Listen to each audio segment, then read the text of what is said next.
Holy crap! CM Punk's man number 5. Paul Heyman returns. And I tell you, who would have thought CM Punk was going to be the guy, not Seth Rollins? I mean, we definitely thought it was going to be Seth. We were wrong. That's fine. But Punk joining the Bloodline with the original, with the Wiseman. Well, geez. A lot to go now. Smackdown. Let's DA Wrestling. I'm Andrew. Let's get to it.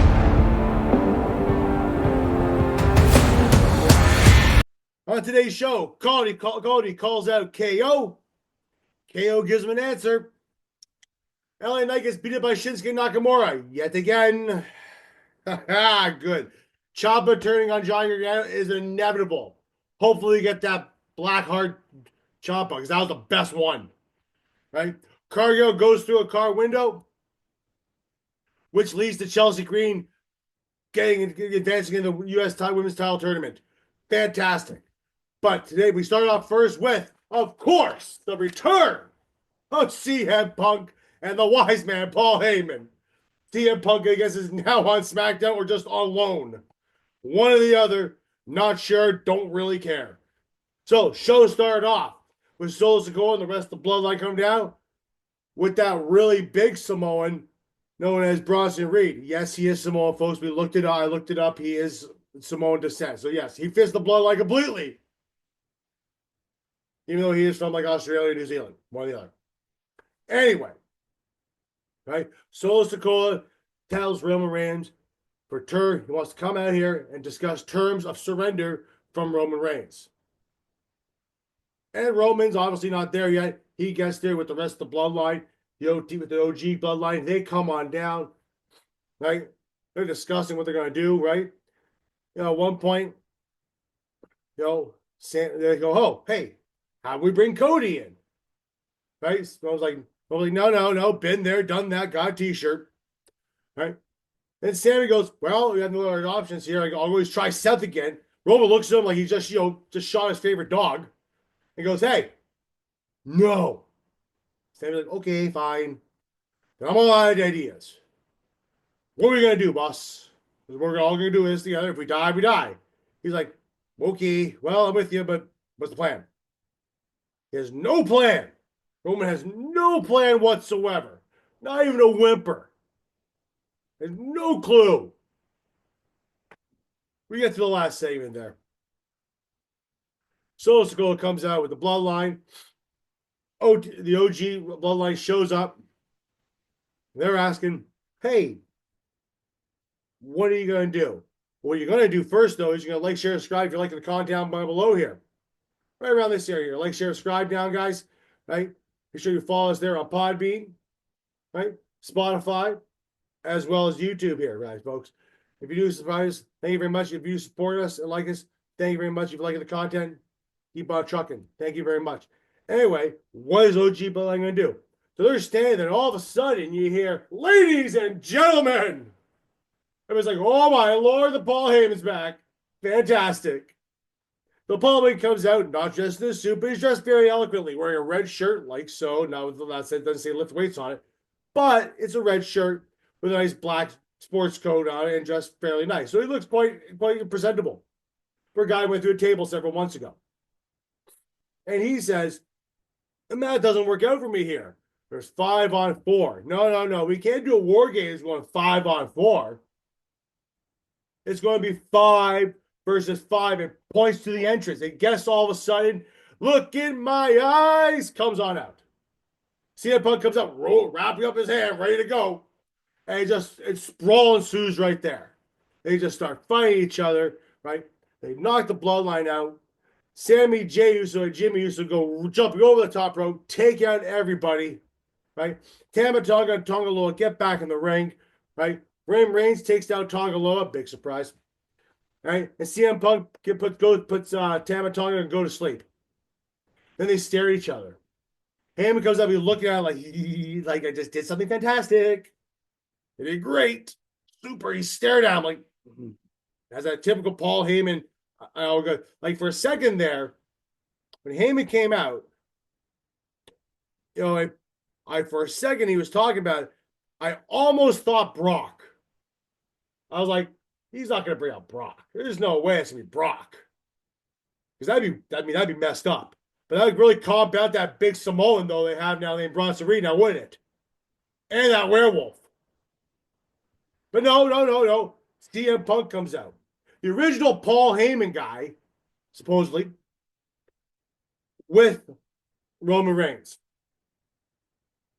So we don't know what the reasoning is behind this yet. They didn't really get a chance to. They started jib-jabbering back and forth. Didn't have a mic, so nobody really said anything about it. But this is huge. CM Punk joins the Bloodline for 5 versus 5 at Survivor Series War Games. Wow, that's excellent. It's funny though. Last year's War Games, CM Punk showed up at the end of the show. Now he's competing in the match. That's funny, actually. Think about it. You know, same guy said he'd never do a Hell in a Cell. Well, he's in War Games, isn't he?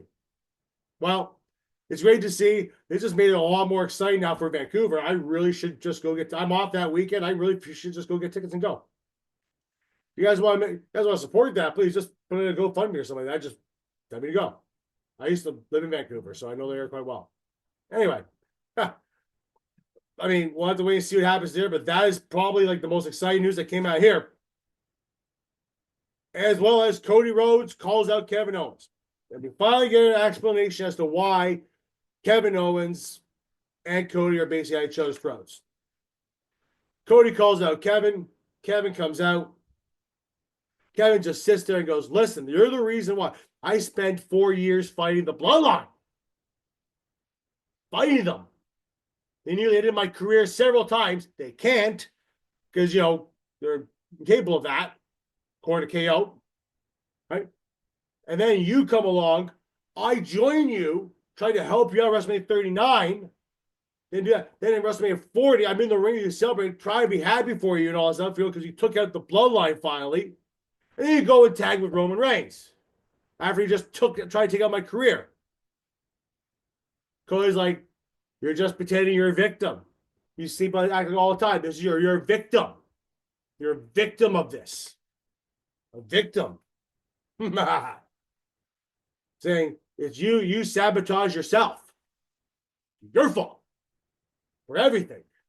You had the opportunity to take me out, and you couldn't do it. You couldn't pull the trigger. But you could pull the trigger on someone else, though. But you did pull the trigger on Randy Orton, though. And he was your friend.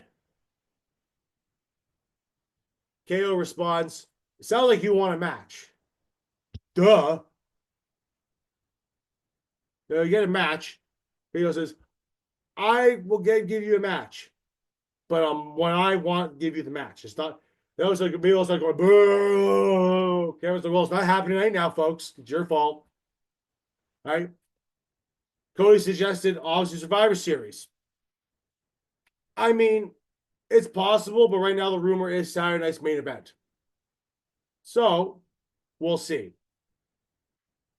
KO also states too, I loved Randy Orton, but I hate you. So what do you think I'm going to do to you? You know, they talked about a bad move. Cody talked about the bad move with the pile driver. Not really that much of a bad move. To be honest with you, they do it all the time in AEW. But the WWE standpoint, it is a bad move. I mean, let's be honest. Stone Cold Steve Austin almost became a paraplegic. Anyway, KO ends up going. Cody says, it's not my fault. You hate yourself. This is how it's going to be. And, you know, that's pretty much how the segment ends. So KO apparently hates himself. As much as I want KO to win this title from Cody Rhodes, not because I don't like Cody Rhodes. I enjoy Cody Rhodes quite a lot as a champion, to be honest with you. I think he's doing a fantastic job. But I just like KO a lot more. Simple as that. I know he's not going to win. I'd be surprised if they put the title on KO. I would really be surprised if KO won this match. But I don't think it's going to happen. I think because Cody Rhodes at the end of it said, don't think for 2 seconds I won't cross any line that you will. So I'm expecting probably a hardcore match or some kind of crazy match for this. It won't be a basically your typical match.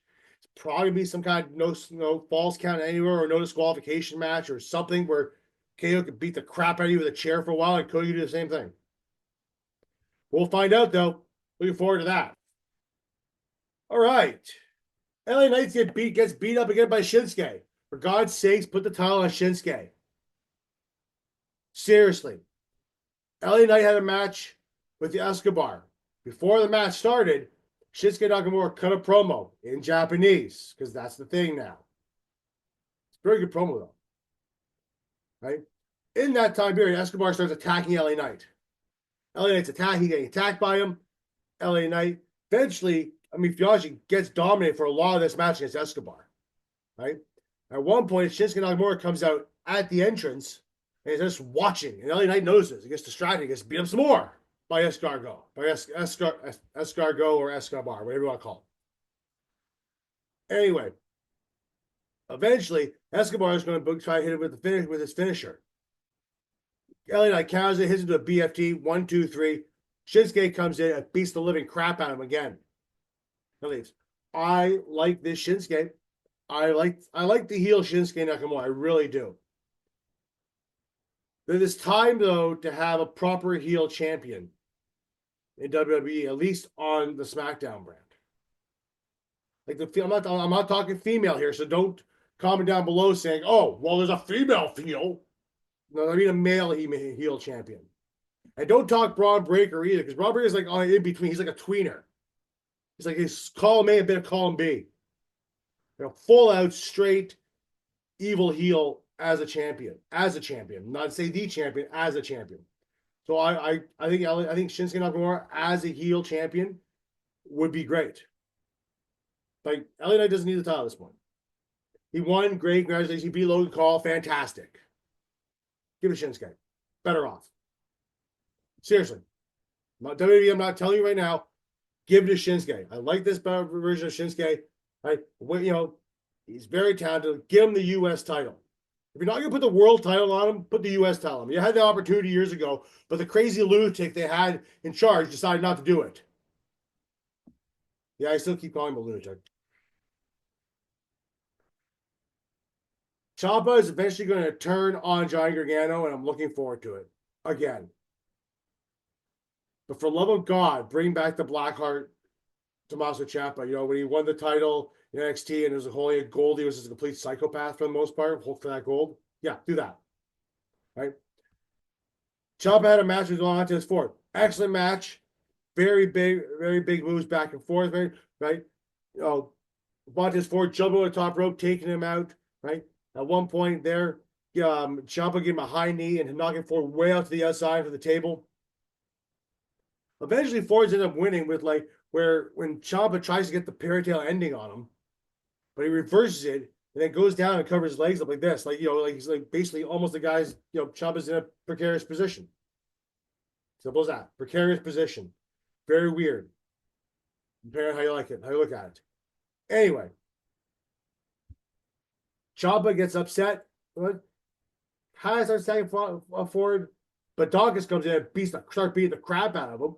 Right? Gargano comes out, breaks up the whole thing. Ciampa's pissed about this, knocks him on the ground. Right? Johnny has that look in the face like, why would you do that? Well, why do you think? Right? Show machine guns come out. They try to help Johnny out. Ciampa gets out of the ring. He's yelling at him saying, choose them, me or them.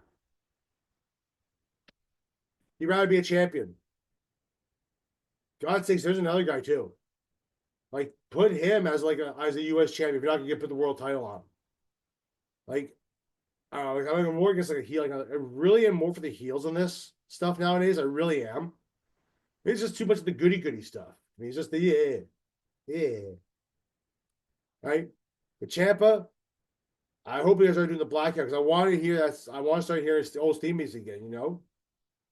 It's great. Jade Cargill goes through a car window.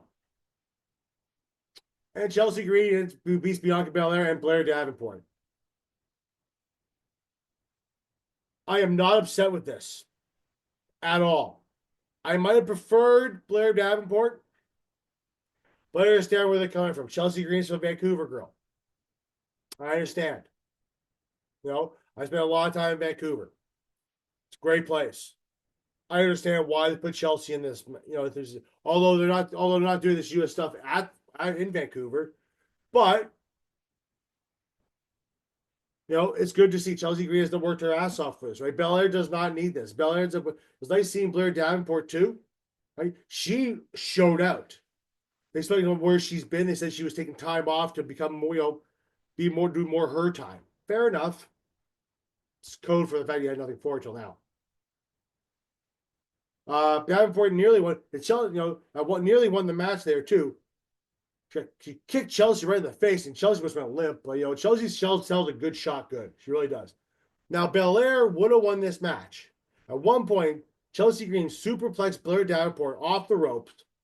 Right? She'd have hurt herself. And then, you know, Belair comes off the top rope, right? Lands on lands on Blair Davenport. Almost gets the 3. Chelsea gets up and pulls Bianca Belair off.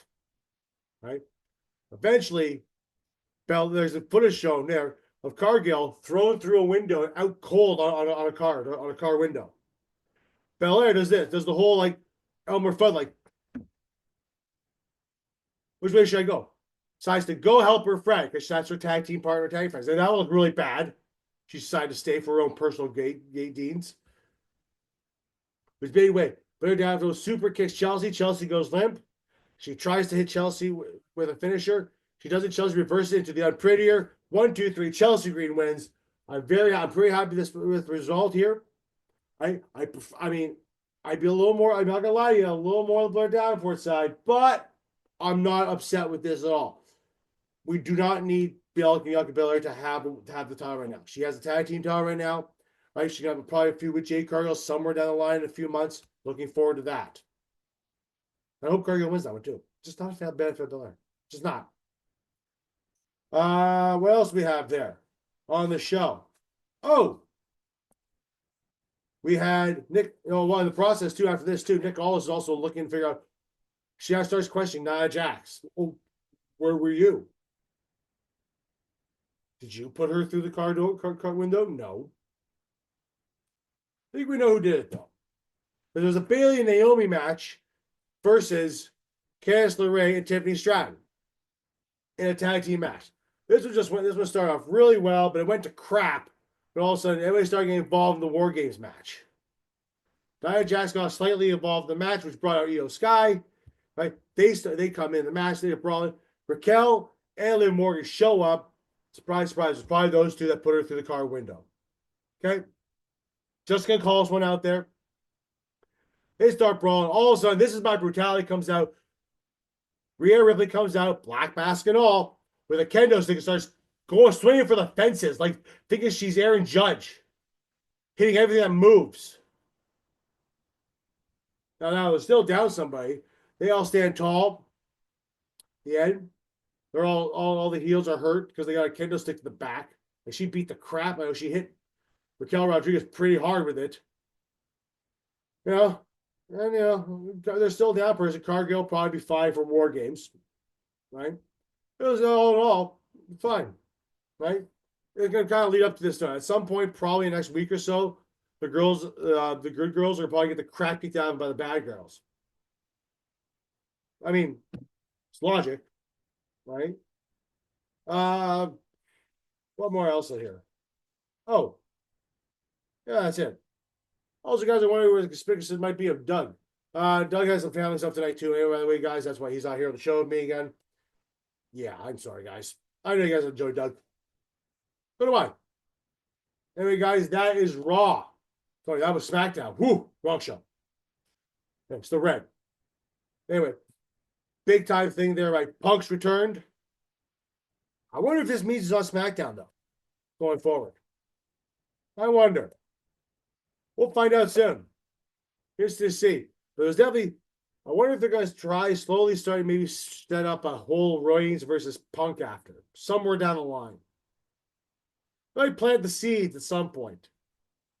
Original Paul Heyman guy versus the current Paul Heyman guy. Of course, there's another big Paul Heyman guy, too. That guy's in Saskatchewan right now. And we'll probably never see him again. Maybe. You never know the WWE. It's good for business, good for money. They'll do it. It's true. Like, I'm not wrong when I say that. Anyway. Right, guys, make sure you like, subscribe to everything out, right? Like I said, we're on Podbean, we're on Spotify, we're on YouTube here. Follow us on X at AM Purcell, AMP 1982. That is my personal, by the way, guys. So don't be anything funny there. Right? So DA Wrestling. Try to build up more people on there too. And D Lines in 1991 on X.